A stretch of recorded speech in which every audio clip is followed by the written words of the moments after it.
नमस्कार दोस्तों, मैं ओम प्रकाश आपका स्वागत करता हूं अपने एक और सबसे ज़्यादा इन्फॉर्मेटिव वीडियो में।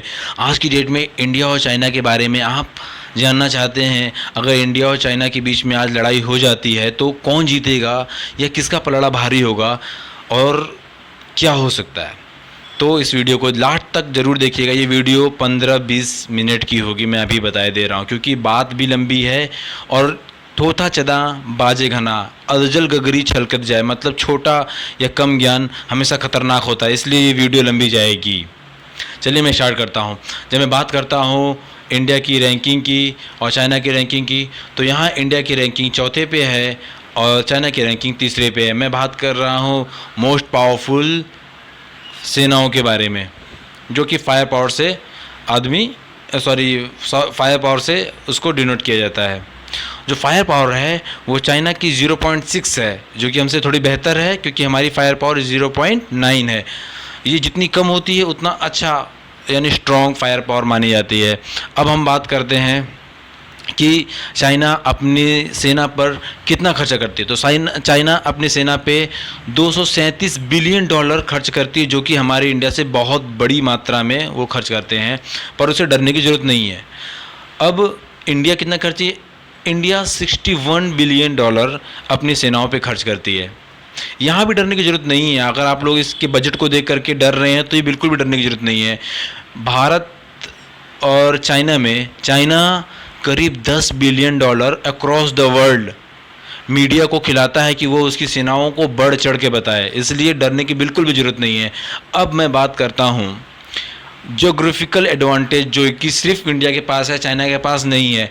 हमारा जो भौगोलिक स्थिति है, चीन से जहाँ पर भी हमारा इंडिया का बॉर्डर लग रहा है वहाँ पर सिर्फ पहाड़ ही पहाड़ हैं, और जहाँ जहाँ पहाड़ हैं वहाँ पे हम डोमिनेशन में पड़े हुए, मतलब डोमिनेट कर रहे हैं। सियाचिन जो दुनिया का सबसे ऊंचा युद्ध स्थल है, यहाँ पर हमारे एयरक्राफ्ट पहले से ही पहुँच चुके हैं, और यहाँ की जो ऊंचाई है वो करीब 5000 मीटर समथिंग है।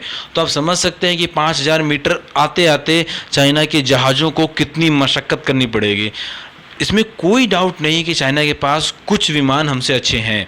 मैं अब बात करना चाह रहा हूँ एयरक्राफ्ट का, कंपेयर करूँगा मैं।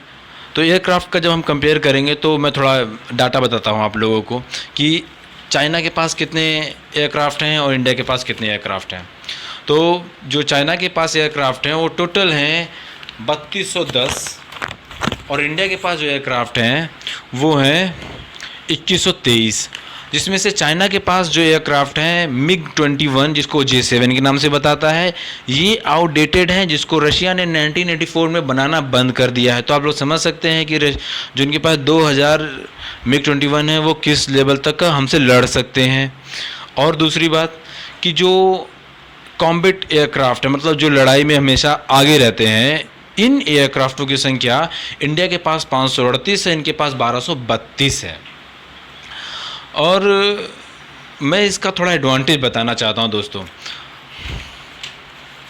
एक मिनट रुकिएगा दोस्तों, मैं इसका एडवांटेज बताना चाहता हूं। भारत का जो सैन्य स्थल है जो ऑलरेडी 5000 मीटर पे है, उसको चीन कैसे डिफीट कर पाएगा, इसके लिए बहुत बड़ी टेढ़ी खीर है। चीन के पास जो भी एयरक्राफ्ट हैं जो काफ़ी पावरफुल हैं, इसमें कोई दो राय नहीं, लेकिन चीन जब इंडिया के पास आएगा तो उससे पहले उसे तिब्बत को पार करके आना पड़ेगा। फिर उसके लिए एयर फ्यूल टैंक जो ऊपर रहेगा उससे रिफिलिंग करेगा, और उससे पहले 5000 मीटर की ऊंचाई पे आने के लिए उसे बहुत सारे ईंधन की ज़रूरत पड़ेगी। और इतनी ऊंचाई पे आने के लिए जो जेट इंजन होता है ना, जेट इंजन की खासियत होती है कि भाई इसको बहुत ज़्यादा ऑक्सीजन की ज़रूरत होती है। तो इतनी ऊँचाई पर उसे ऑक्सीजन नहीं मिलेगी, तो उसको क्या करना पड़ेगा, उसको अपने जो वेपनरी है उसको कम करना पड़ेगा। तो ऑलरेडी जो उसके पास वेपनरी है 12 या 14 लेके जाने की क्षमता है, तो उसको करीब आधा करना पड़ेगा। उसकी जगह उसको टैंक फ्यूल लगाने पड़ेंगे, तो 2-3 और कम हो जाएंगे। तो आपको समझ में आ रहा है ना कि उसको हमसे लड़ने के लिए आधे से भी कम ताकत वाले एयरक्राफ्ट की मजबूरी है आने के लिए। और जो हमारे पास MiG-21 भी होगा ना, तो उनके एयरक्राफ्ट को आराम से मार के गिरा देगा, क्योंकि हमने अपने वहाँ पर बहुत अच्छी रडार प्रणाली बैठा रखी है। सो दोस्तों, घबराने की भी बिल्कुल भी ज़रूरत नहीं है उनके एयरक्राफ्ट से। अब मैं बात करता हूँ उनके पास और कितने एयरक्राफ्ट हैं। देखिए, अटैक एयरक्राफ्ट जो उनके पास है वो अभी 172 हैं। सुकोई जो हमारे पास है इंडिया के पास, और उनके पास आज J-20 बोलते हैं जो और J-20 जो उनके पास है वो 371 की संख्या में है। और जो उनके पास ट्रांसपोर्ट एयरक्राफ्ट हैं उसमें 224 है, जो कि हमारे पास 250 एयरक्राफ्ट है। दुनिया का सबसे बड़ा एयरक्राफ्ट जो एयर कैरियर के मामले में जाता है उसका नाम है C-70 ग्लोब मास्टर, जो हमारे पास है, चाइना के पास नहीं है। खैर, इतनी ऊंचाई पर ग्लोब मास्टर ही काम करेगा और हम ऑलरेडी ऊंचाई पे बैठे हुए हैं और उनको तिब्बत पार करके आना पड़ेगा। सो उनके पास ऑलरेडी एक और डिसएडवांटेज है। और हेलीकॉप्टर्स हमारे पास 722 हैं, उनके पास 911 हैं, जिसमें हमारे पास चिनूक और Mi-70 V5 जो कि बहुत ही लाजवाब हेलीकॉप्टर्स हैं। बहुत ज़्यादा वेपन्स और कैरियर ले जाने के मामले में इसका कोई तोड़ नहीं है, जबकि उनके पास ऐसे कोई भी हेलीकॉप्टर्स नहीं है। सो अब बात करते हैं अटैक हेलीकॉप्टर के बारे में, जो हमारे पास 23 है, जो कि संख्या में उनसे कम है, उनके पास 281 हैं। पर जो हमारे पास हैं वो है अपाचे और Mi-24, जो कि अब तक दुनिया के सबसे घातक हेलीकॉप्टर्स हैं, जिनके लेज़र गाइडेड गन से लैस किया गया है। हमारे पायलट को बिल्कुल भी सोचने की ज़रूरत नहीं है कि वो कब फायर करेंगे, वो जिधर देखेंगे तुरंत ओके करेंगे और उसके बाद वो तुरंत फायर करेगा। तो हमारे पास बहुत ही आधुनिक हेलीकॉप्टर्स हैं जो कि चीन की नाक में दम करने के लिए काफ़ी हैं। खैर, अब हम बात करते हैं अपनी आर्मी के बारे में। आर्मी जो कि किसी भी सेना के लिए बहुत ज़्यादा महत्वपूर्ण रहती है। तो आर्मी में हमारे पास जो टैंक हैं वो 4292 हैं, पर उनके पास जो टैंक है वो 35,000 हैं। तो यहाँ टैंकों से डरने की ज़रूरत नहीं है, क्योंकि उनके मोस्टली टैंक आउटडेटेड हैं, जो कि अगर देखा जाए तो जो पेंशन वाले बोलते हैं ना, सेवानिवृत्त वाले, तो उनको वो ढो रहे हैं क्योंकि बाकी देशों को डराना है। सो हमारे पास जो बेहतरीन टैंक है T-90, दुनिया का सबसे बेस्ट टैंक है T-90, और भीष्म T-72 जो कि टारगेट सेंसर से लैस हैं, जो अपने लक्ष्य को एक बार अगर कैप्चर कर लेते हैं, यानी मतलब लॉक कर देते हैं, तो फिर बैरल कितनी भी हिले फायर वहीं पे होता है और एक्यूरेट 100% होते हैं। सो दोस्तों, जो हमारे पास है वो बेस्ट है। 35,000 से लड़ने की हमारे पास बहुत अच्छी ताकत है। अब हम बात करते हैं आर्म व्हीकल की, जो कि हमारे पास 8,686 हैं, उनके पास 33,000 हैं, बहुत बड़ी संख्या है। आर्म व्हीकल वहाँ नहीं जा सकते क्योंकि वहाँ रोडें ख़राब हैं। सो हम एयर कुरियर के थ्रू ही आदमियों को लेके जाएंगे, जो कि C-70 ग्लोब मास्टर के थ्रू ही वहाँ पे हम पहुँचाएंगे। चलिए, अब हम बात करते हैं स्पैरल पैलर गन के बारे में, जो नहीं छोटी छोटी मिसाइलें होती हैं, और तो वो हमारे पास 235 हैं, उनके पास 3800 हैं, और जिसका यहाँ पे उनका थोड़ा बेनिफिट है। अब हम बात करते हैं फील्ड मतलब तोप के बारे में। जो तोप है, हमने बहुत गजब का काम किया है, जो कि हमारे पास है 4060 के मामले में, उनके पास है सिर्फ 3600। और जो हमारे पास तोप है, बोफोर्स तोप से भी बेहतरीन कई तोपें हैं हमारे पास। और ऐसे ट्रेंड में जहाँ पहाड़ियाँ होती हैं वहाँ पे ऐसी तोपें काम करती हैं जो काफ़ी आधुनिक तोपें होती हैं। सो ये है ना स्मार्ट वर्क, कि एक बार तोप का गोला जाएगा तो उनको तहस नहस करके आएगा। यहाँ पे हम उनसे एडवांटेज में हैं। अब हम बात करते हैं एक्टिव आर्मी की। तो एक्टिव आर्मी की अगर हम बात करें तो हमारे पास 14 लाख है, उनके पास 21 लाख है। भाई देखिए, आर्मी के बारे में आप लोगों को पता है कि जितनी ज़्यादा जनसंख्या होगी उसी हिसाब से उनकी पक्की आर्मी यानी आर्मी को वो लोग रखते हैं। सो दोस्तों, उनके पास आर्मी ज़्यादा ही होनी चाहिए थी और उनके पास है भी, लेकिन अभी पूरी बात ख़त्म नहीं हुई दोस्तों। हमारे पास जब रिज़र्व आर्मी की बात करते हैं तो हमारे पास रिज़र्व आर्मी है 21 लाख और उनके पास रिज़र्व आर्मी है 5 लाख। 21 और 5 हो जाता है 26 लाख। तो यानी चाइना के पास सिर्फ 26 लाख आर्मी है, और जब हम अपनी बात करते हैं तो हमारे पास 35 लाख आर्मी फोर्सेस हैं दोस्तों। तो आर्मी के मामले में डरने की ज़रूरत नहीं है। और वो 1.5 फुटिया, जिनके लिए एक बात ज़रूर कहूँगा, जहाँ तुम्हारी हाइट ख़त्म होती है ना बेटा, वहाँ हम भारतीयों की हाइट शुरू होती है। सो हम यहाँ पर भी उनसे बहुत एडवांटेज में हैं। खैर, अब हम आगे बात करते हैं इंडियन नेवी के बारे में। फ़िलहाल इंडियन नेवी के बारे में कुछ बताना चाहूँगा कि इंडियन नेवी चाइना से बहुत पीछे है, और चाइना फ़िलहाल इंडिया में अगर फाइट करना चाहेगा तो दक्षिण चीन सागर को नहीं छोड़ेगा और उसकी सारी की सारी फोर्सेस वहीं पर रहेगी। दक्षिण चीन में चीन अपने नेवी को बिल्कुल भी कमज़ोर नहीं होने देगा, इसलिए वो हिंद महासागर में इंडिया से लड़ने की तो हिमाकत कर ही नहीं सकता। फिर भी मैं आपको बताना चाहूँगा कि अमेरिका ने अपने 2 बड़े एयरक्राफ्ट वाले जहाज़ों को, पानी के जहाज़ों को वहाँ पे भेज रखा है।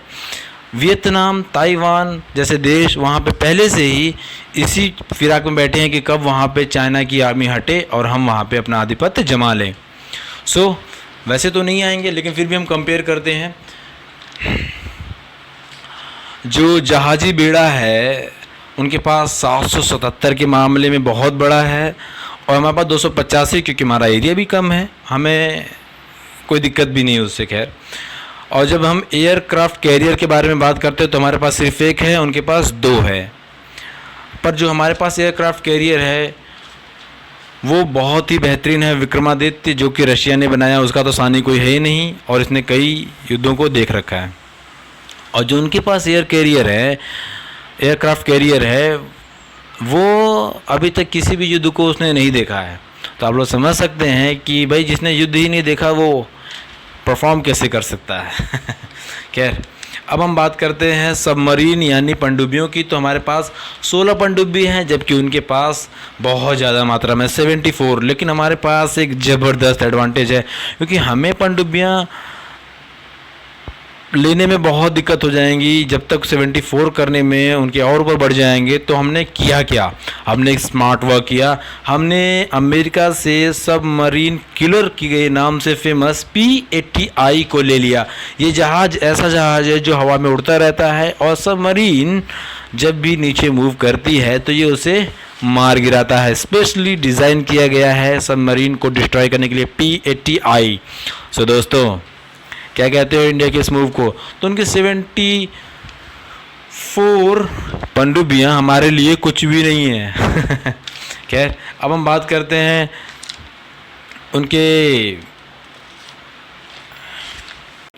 भारत ने बहुत ही ज़बरदस्त एक समझौता किया है अमेरिका से। मैं आपको बताना चाहूँगा कि अमेरिका और रशिया ही दुनिया में एक ऐसे देश हैं, 2 देश हैं जो दुनिया की किसी भी सैटेलाइट के बारे में जानकारी रखते हैं कि कौन सा दुनिया का सैटेलाइट किस ऑर्बिट में घूम रहा है।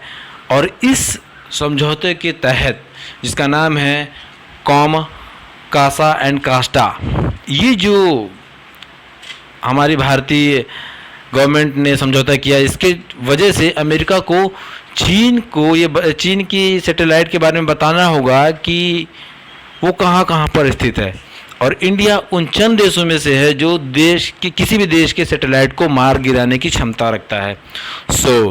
अब आप लोग समझ गए ना कि कासा समझौता कितना महत्वपूर्ण है इंडिया के लिए। जबकि चाइना के जहाज़, लेज़र गाइडेड मिसाइलें और जितनी भी मिसाइलें सब धरी की धरी रह जाएंगे जब हमारी इंडिया उनके सैटेलाइट को तोड़ देगी। तो आपको लोगों को समझ में आ रहा है ना कि इंडिया उन लोगों से बहुत बेहतर है और इंटरनली इंडिया उन लोगों से बहुत ज़्यादा स्ट्रांग है, क्योंकि उनके जो लड़ने वाले लोग हैं जैसे तिब्बत और मुस्लिम, जो तिब्बत के बगल में एक और जगह है वहाँ पर बहुत ज़्यादा मुस्लिम एरिया है, वो लोग उनका सपोर्ट नहीं कर रहे हैं। नीचे हांगकांग, ताइवान, वियतनाम, ये लोग से तो वो लड़ ही रहा है। तो चाइना ऑलरेडी अगर इस जंग को लड़ेगा तो उसको सिर्फ मुक्की ही मिलेगी, वो कहीं पर भी इंडिया से नहीं लड़ पाएगा। दोस्तों, अगर ये वीडियो आपको अच्छी लगती है तो शेयर जरूर कीजिएगा और डरने की बिल्कुल ज़रूरत नहीं है, क्योंकि आप लोगों ने देख ही लिया कि जब हम निहत्थे उन लोगों को मार के गिरा सकते हैं तो वेपन के बाद तो उनका होलिया ही टाइट कर देंगे। और आपको बता दूं, उनके जो सैनिक थे वो स्पेशल फोर्स थी और हमारे बिहार रेजिमेंट के नॉर्मल सिपाही थे। तो हम लोगों ने धूल चटा दी। तो आप लोग समझ सकते हैं कि जब हम फुल फॉर्म में होंगे तो वो फॉर्म में होंगे। तो दोस्तों, वीडियो अच्छी लगती है शेयर जरूर कीजिए। बड़ी मेहनत से मैंने ये सब चीज़ें इकट्ठा की हैं। जय हिंद, जय भारत।